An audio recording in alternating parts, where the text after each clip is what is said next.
আমি এটা অভিযোগৰ ভিত্তিত যোৱাকালি এটা বিত্তীয় প্ৰতিষ্ঠান নগাঁৱত নতুনকৈ গঢ় লৈ উঠিছিলে নৰ্থ ইষ্টাৰ্ণ ডেভেলপমেণ্ট নিধি লিমিটেড বেংকিং।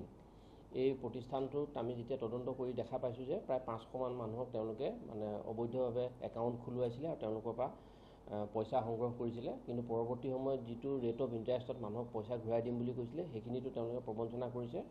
আৰু প্ৰাৰম্ভিক তদন্তত দেখা গৈছে যে তাৰে যিটো ডিৰেক্টৰ আখতাৰ হুছেইন তেওঁ এই গোটেই ঘটনাত জড়িত আৰু তেওঁ এটা ভুৱা প্ৰতিষ্ঠান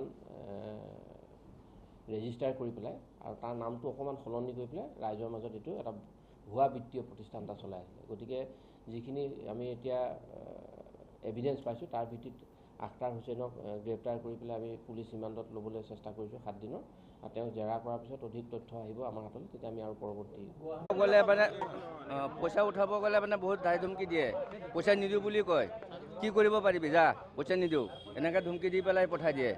তাৰপিছত এতিয়া আমি লাষ্ট মমেণ্টত তেতিয়া আমি FIR এখন দিবলৈ ওলাইছোঁ আৰু নিজে কম্পিউটাৰ ভাঙি চাঙি আমাৰ নামত উল্টাকৈ কেছ দিবহে বিচাৰে।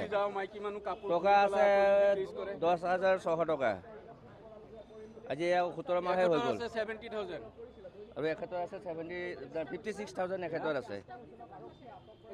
ষ্টাফবিলাকে বদমাচি কৰিবই। 100 টকা 3 মাহ হ'ল মেচিউৰ উঠোৱা, সি মোৰ পইচাটো দিয়া নাই। তাৰপিছত সি কৈছে 3 মাহ পিছত 15,500 2 মাহ পিছত দিব আৰু 2,000 টকা কাটিব, কাটাৰ পিছত যিটো থাকিব 2% আকৌ কাটিব। অফিচত গ'লে দম দিয়ে আৰু সি কয় ডাক্তৰ ৰফিক ডাক্তৰ তাৰ লগত শ্বেয়াৰ আছে বুলি কৈছে। সি কৈছে ডাক্তৰো মোৰ লগত শ্বেয়াৰ আছে, আপোনালোকৰ পইচা নামাৰ ৰফিকুদ্দিন হয়।